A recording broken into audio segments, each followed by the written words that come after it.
When did you know that the first Insidious was going to be a hit? I'm sure you wouldn't have produced it unless you knew it was something special, but were you anticipating franchise potential then? We really, interestingly enough, we didn't know that movie was going to be a hit until the second weekend. Because the opening weekend, it did okay. It didn't do great.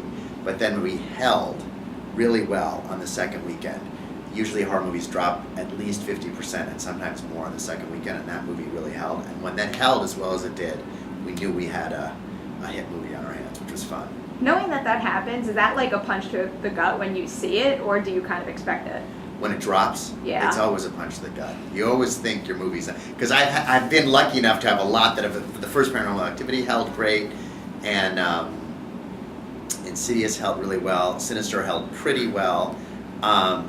So I've had the good fortune of having done a few movies that have held well. But yeah, when it drops, it hurts. I mean, when the Perch dropped a lot the second... It opened huge. It dropped a lot the second weekend. It's never... It's always hurts a little. Wait until home video for that. I've got high hopes. I'm sure you do too. Yeah, we're gonna coordinate our home entertainment release for this. We're doing a Purge live event in LA, so the home entertainment release is going to be coordinated to that, which is. What does that consist of? That's a we did the Blumhouse of Horrors last year, so this year we're doing a Blumhouse Purge live experience. So it's going to be an experience in downtown LA. It lasts like an hour and a half. And you go into this huge building, and a lot of crazy shit happens based on the movie. I like that. Which would be cool, yeah. Can you tell me a little bit about the timetable for Insidious 2? Because based on what I saw and heard, I guess you had like a treatment, and then a couple months later you were in production, and then, what was it, like a month after that, it was wrapped and being edited? Was it really that quick? Well, it wasn't quick because we started talking about Insidious 2 pretty soon after Insidious 1, but I didn't want to... Well, I shouldn't say I didn't want it, but as long as there was a chance that James and Lee were going to write the second movie and direct the second movie, I didn't want to do it with someone else. And they kept saying they might do it, they might not do it, which was why there's quite a bit of time between the two movies. When they finally decided they wanted to do it, then it did go very quickly. And we were working on trying to make it work with James's schedule with The Conjuring, of the press of The Conjuring, and it was a very... tough needle to thread, but we threaded it, and it was. We basically greenlit it off a long treatment. And what's the process like working with Lee on that? Does he come up with ideas and pitch them to you, or did you let him just write it? No, the process with that is try and get James and Lee to say yes. Once they say yes, whatever they're going to do is great. So they didn't. It's not. They know more about horror movies than I'll ever know. So my job was getting them to do it, which I was glad that I succeeded at, but once they did it, I knew whatever they would come up with would be super cool. And is there anything in some of maybe even the earlier drafts that you saw and you're like that's kind of like the nut of this is going to make it work? Yeah, there was when I first got the treatment. I mean, I was really happy with it. I thought the idea of continuing the first movie, or the second movie, or the first movie, calling it Chapter 2, which was totally James and Lee's idea. It was actually James's idea. Was cool instead of Part 2. I was psyched about it. I was psyched about a lot of stuff in it. I mean, we gave him a few notes. We gave him a few notes on the cut, but the movie belongs to James and Lee. Was there any pre-planning done when you were planning Insidious? Like while you were in pre-production and signing contracts for that, were you thinking we need to lock these certain people and keep these certain things for the next round? For the first movie, we can't do that because our movies are so we don't get it's getting options on people, and we don't do that on our movies because we don't pay anyone anything, and so that's part of the good part for them is that the sequels we have to renegotiate. The financiers don't like that, but there's no way to tell someone they have to work for scale and make them sign options. You just can't do both of those things.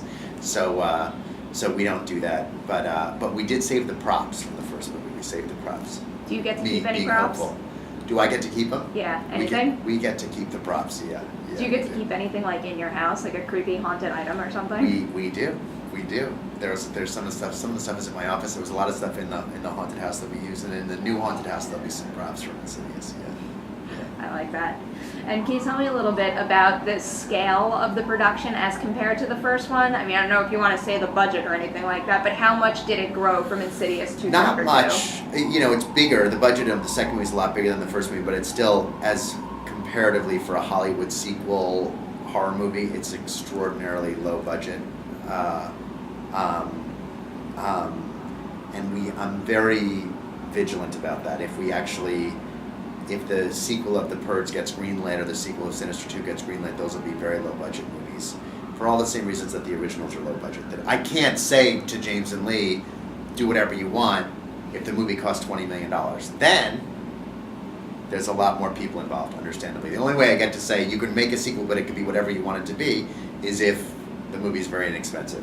And so that's part of the model. Is there any specific key to success for you with working with a budget that small? Is there any certain area that you tend to put that money towards so we can really see it on screen? It's a different thing on every movie. Sometimes there's like a few, sometimes it goes to locations.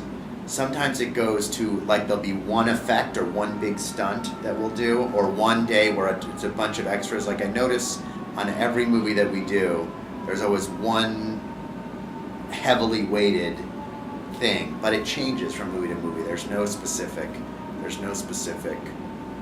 department that gets a little extra money. It always changes. Was there any specific thing on Insidious 2? Yes. There was. The hospital, See maybe? if I remember it. I was thinking, was it located? No, the hospital wasn't that big of a deal.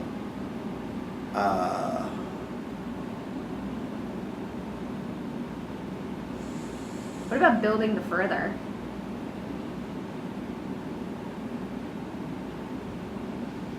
I think the big thing was production design on the second movie. Yeah, I think production design.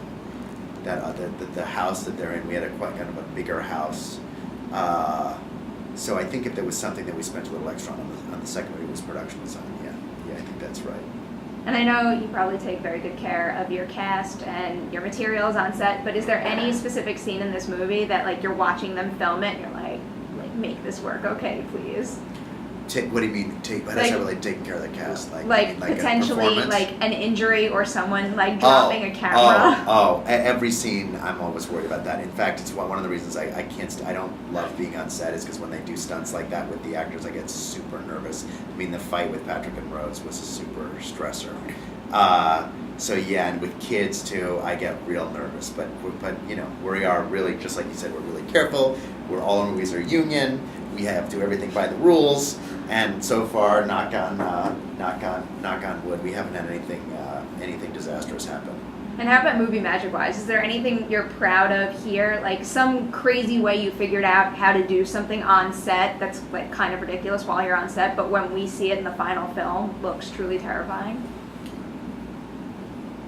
Well, there are a few, but I can't give that away. That's a good point. I don't want to spoil anything. You don't want a spoiler, yeah, but there are a few things. And can you tell me about working with James this time around? Because not just because he made The Conjuring before he did this, but also because the research that came with that, looking into the Warrens and possibly knowing, what's true about this world. Did he take any of that into this? No, I don't. I think he really separated them both out. But I think I can tell you a lot about working with James, which is that it's really, really fun to work with someone when they're at the top of their game. I think Patrick was like that. I think Rose is like that too. I think that you can really see that they're creatively really firing on all cylinders, and James is just young enough to still be really excited, but old enough to have enough experience to know exactly what he wants, exactly how to do stuff. And for me as a producer, there is few things as satisfying as that. It's great to produce for someone who is very confident, but also an adult. So he knows when you say it's only 25 days and he's got to shoot it in 30 days, he goes home and he figures out how to shoot it in 25 days. There's not a big fight about it. There's not a big nonsense about it. And that's a joy as a producer to work with someone like that. And it doesn't happen very often. As someone who's produced a lot of horror films and now worked with James more than once, what is it like for you seeing him go off to make Fast and Furious 7, because I like those movies. I'm happy for him and he's getting to do what he wants, but it slightly breaks my heart. That he's not doing horror? Yeah. It doesn't break my heart. When we first did Insidious, James said to me, my dream is to do a big, huge studio movie on the first Insidious.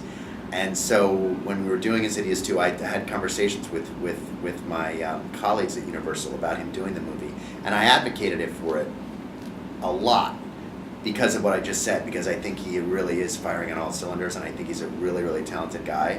So I don't mind, I jump around. I do a lot of horror movies, but I do other kind of movies too. I think the horror movies that he makes next, and certainly the ones that I make, are better for working on other genres. So I understand that you would be sad, but I think he says he's not going to make another horror movie, but I'm sure that he will, and it'll be even better for having done Fast and Furious. I know I'd mentioned this earlier, but you have a development list like miles long. I know, don't believe everything on the internet. Of course. What for you constitutes being really in development on something? Well, we are in development on a lot of things, but a lot of the things that we develop, sometimes we develop things and they don't get made, with the director. Most of the time, the things that we develop that don't get made is because the director goes off and does another movie, which I encourage them to do. So in order to have a certain amount of movies actually in production, we have to develop more. But the movies, we have a meeting every week, and the movies that we focus on the most start with the ones coming out. So the most important movie to the company right now is Insidious 2, and then Paranormal, and then we move backwards. So then we look at the movies in post-production, then we look at the movies in production. Probably to answer your question, the movies that we're actually prepping, which means we're actually spending money on, there's a little staff, those are the most real. And before that, everything is in development. You never know when something in development is going to go or not. So are you shooting Paranormal next? The next movie we're shooting is a movie called Whiplash, which starts the beginning of September, and then we have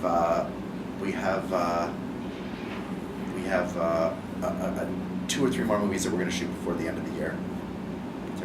We're not ready to announce those yet. Better off, I like secrets. How about that Amityville one? Because, the Conjuring dropped that Amityville hint, and we've also just seen so many Amityville movies at this point. Is there anything specific about that one that's going to be different?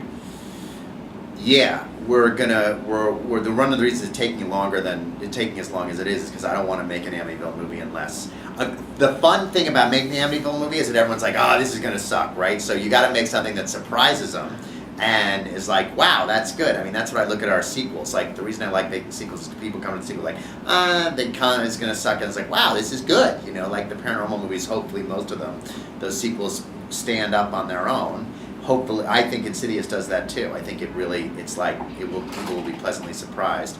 And Amityville, I can promise, if we make it, which we're not doing yet, but we're developing it, it's going to feel very different.